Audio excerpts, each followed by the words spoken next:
Assalamualaikum warahmatullahi wabarakatuh. Alhamdulillah wassalatu wassalamu ala Rasulillah wa ala alihi wa sahbihi wa mawalah amma ba'd. Subhanaka la ilma lana illa ma 'allamtana innaka antal alimul hakim.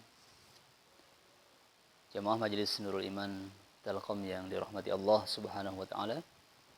Kita panjatkan puji syukur ke hadirat Allah bahwa pada hari ini di Ramadan yang ke-17, tepatnya pada tahun 1442 Hijriah, di majelis kita yang ke-529 hari ini, kita dipertemukan oleh Allah untuk bersama-sama berhalaqah ilmiah, meskipun dalam suasana kita terpisah atau tidak bertatap muka atau bermuajah. Mudah-mudahan tidak mengurangi manfaat dan berkah dari ta'lim yang kita lakukan hari ini. Salawat dan salam untuk Rasulullah, Nabi yang kita ikuti dan Nabi yang kita teladani, Nabi yang kita harap syafaatnya kelak fi yaumil qiyamah. Jemaah yang dirahmati Allah, hari ini kita akan membahas atau mengkaji kitab Al-Arba'in An-Nawawiyah, hadis yang ketiga. Kita bacakan Bismillahirrahmanirrahim. An Abi Abdurrahman Abdullah ibni Umar ibn al-Khattab radhiyallahu ta'ala anhuma qala, dari Abi Abdurrahman Abdullah ibni Umar ibn al-Khattab radhiyallahu anhuma qala, sami'tu Rasulullah sallallahu alaihi wasallam yaqul. Ya, kata Abdullah bin Umar atau Ibnu Umar, aku mendengar Rasulullah sallallahu alaihi wasallam bersabda, buniyal islamu ala khamsin.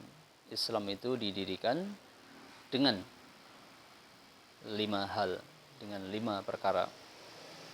Syahadati an la ilaha illallah wa anna muhammadan rasulullah. Yang pertama adalah kesaksian bahwa tidak ada Tuhan selain Allah dan bahwa Muhammad adalah utusan Allah. Wa iqamis salah, dan mendirikan salat. Wa itaiz zakah, membayar zakat. Wa hajjil bait, dan berkunjung ke Baitullah. Wa shaumi Ramadan, dan berpuasa di bulan suci Ramadan. Rawahul Bukhari wa Muslim. Hadis diriwayatkan oleh Imam Bukhari dan Imam Muslim. Ya. Itu makna letterlech dari hadis yang ketiga dari kitab Al-Arba'in An-Nawawiyah yang kita baca pada hari ini.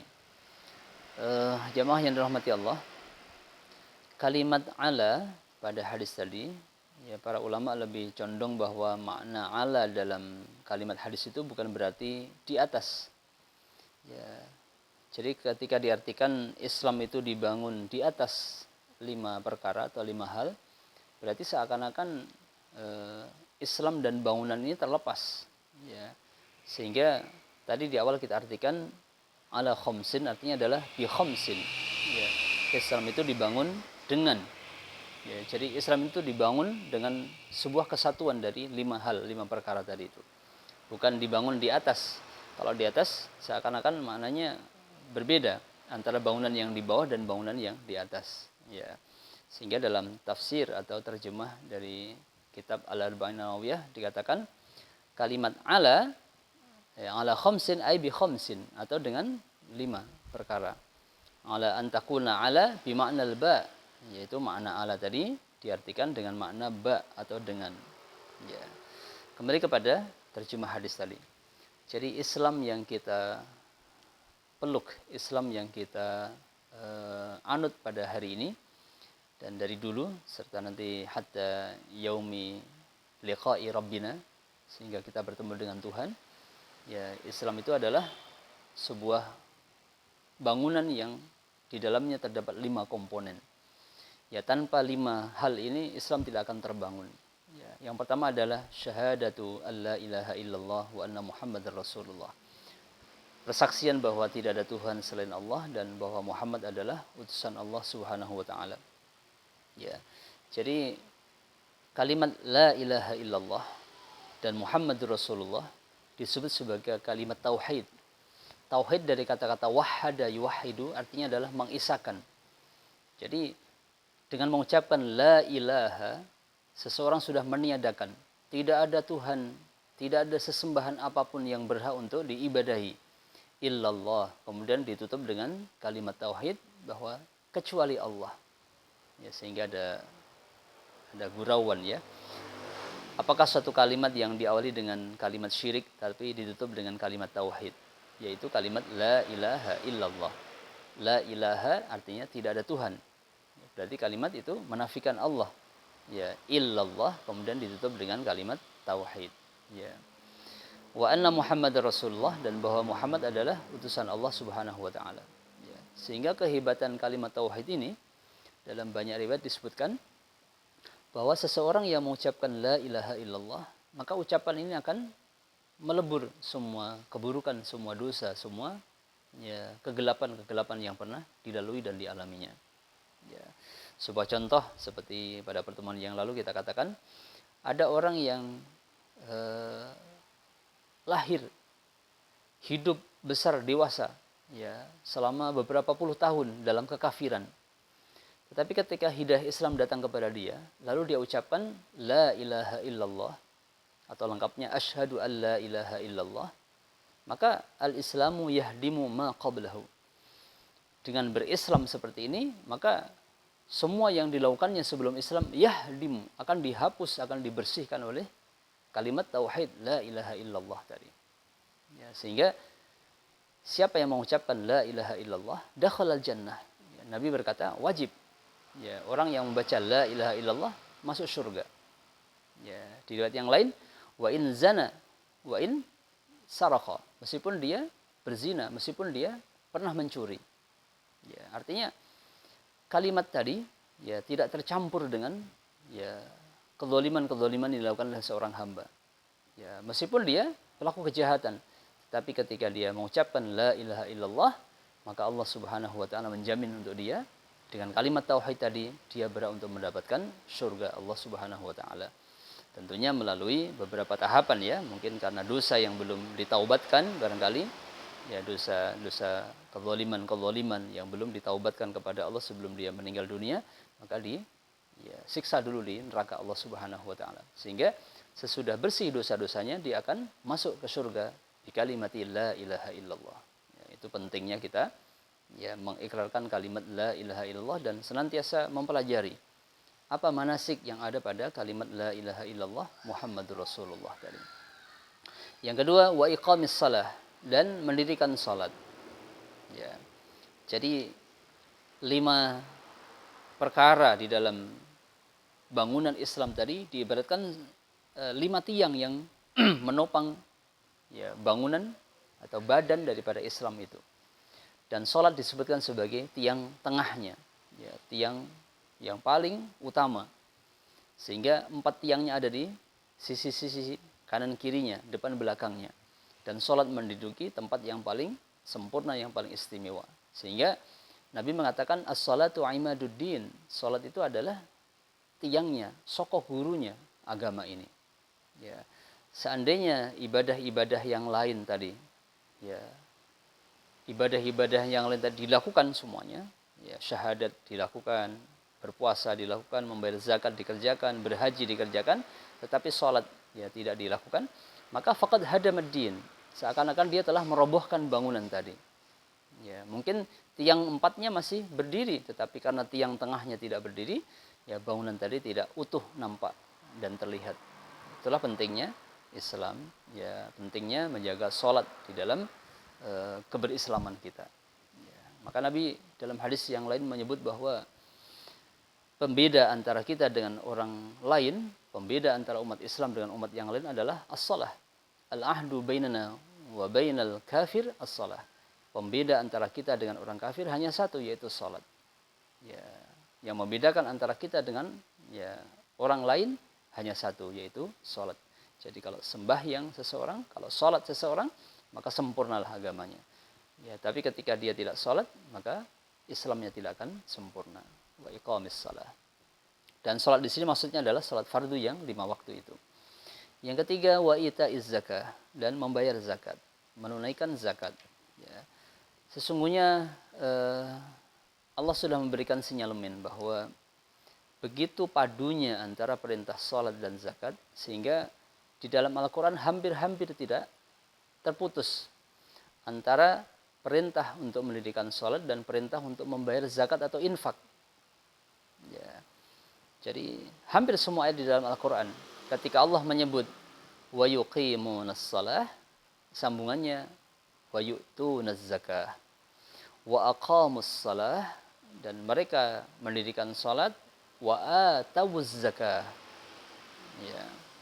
Ini kalimat yang seakan-akan tidak terputus, tidak akan terpisah. Berarti sahnya sebuah salat apabila seseorang menyempurnakan pembayaran zakat. Dan zakat seseorang tidak akan sempurna manakala muzakki, orang yang berzakat ini tidak mengerjakan salat. Ya, kurang lebih begitu. Ya, makna secara ya globalnya seperti itu. Ya, jadi pentingnya zakat ya ini tidak kalah pentingnya dengan salat yang dilakukan oleh seseorang.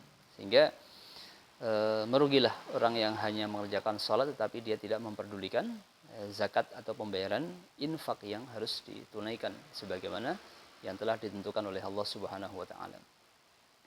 Pernah ada kisah ya Nabi Musa alaihissalatu wassalam ketika beliau melewati ya sebuah perkampungan yang di dalamnya ada umatnya atau kaumnya yang sedang melaksanakan ibadah.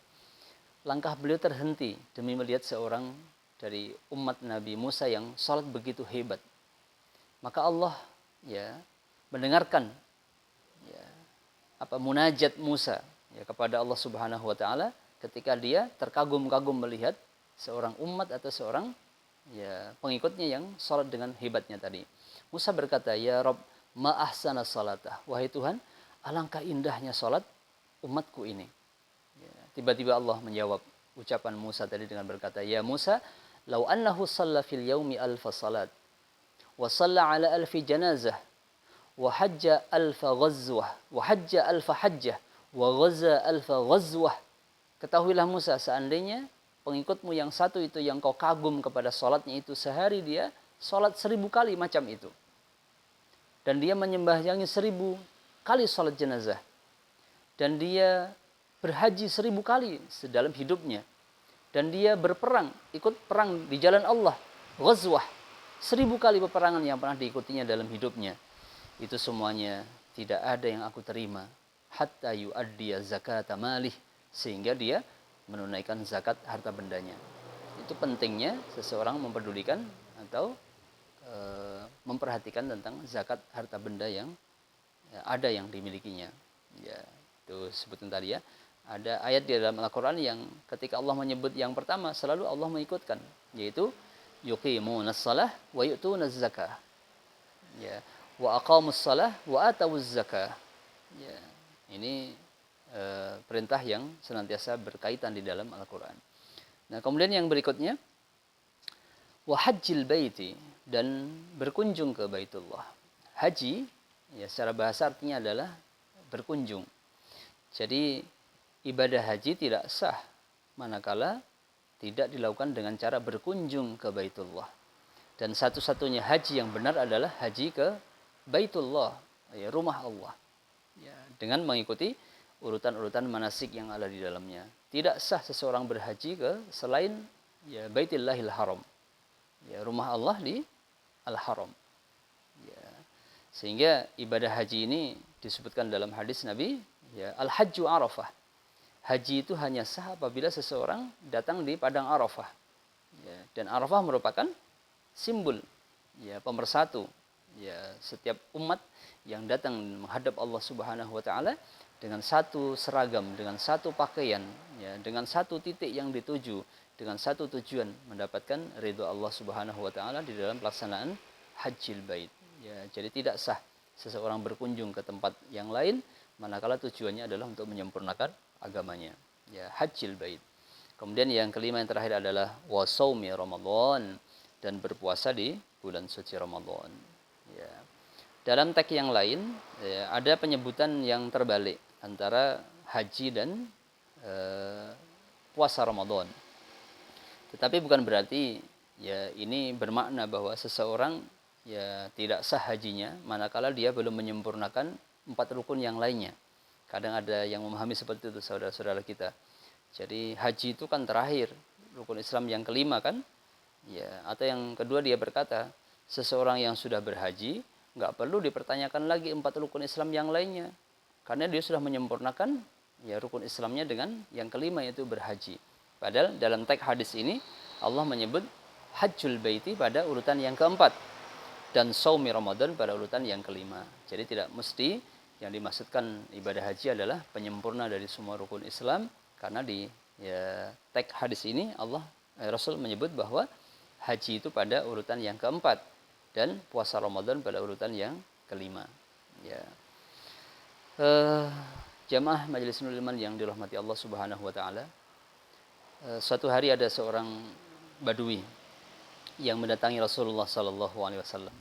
Badui ini berkata, "Ya Rasulullah, tunjukkan kepadaku suatu amalan yudkhiluni al-jannah, yang bisa memasukkan aku ke dalam surga." Ya. Maka Nabi singkat cerita menyebutkan, yang pertama adalah kamu bersaksi bahwa tidak ada Tuhan selain Allah. Wa tuqimus shalah, kamu dirikan salat. Ya, wa tu'tiz zakah, kamu bayarkan zakat. Ya, wa tasumu Ramadan, dan kamu berpuasa di bulan suci Ramadan. Ya, Nabi tidak menyebut ya haji ini. Ya. Kemudian Yahudi tadi berkata, Badui tadi berkata, ya Rasulullah, apakah hanya ini saja dan tidak ada tambahan yang lainnya? Nabi berkata, itu saja. Dan apabila kau lakukan, kamu akan mendapatkan surga. Maka Badui ini berkata, demi Allah, saya tidak akan menambah sedikit pun dari itu, dan saya tidak akan mengurangi sedikit pun dari apa yang kau sampaikan itu. Sehingga ini menjadi tuntunan untuk kita semuanya, bahwa seseorang itu sudah sah Islamnya manakala dia melakukan rukun Islam ini tadi itu, tanpa menambah dan tanpa menguranginya.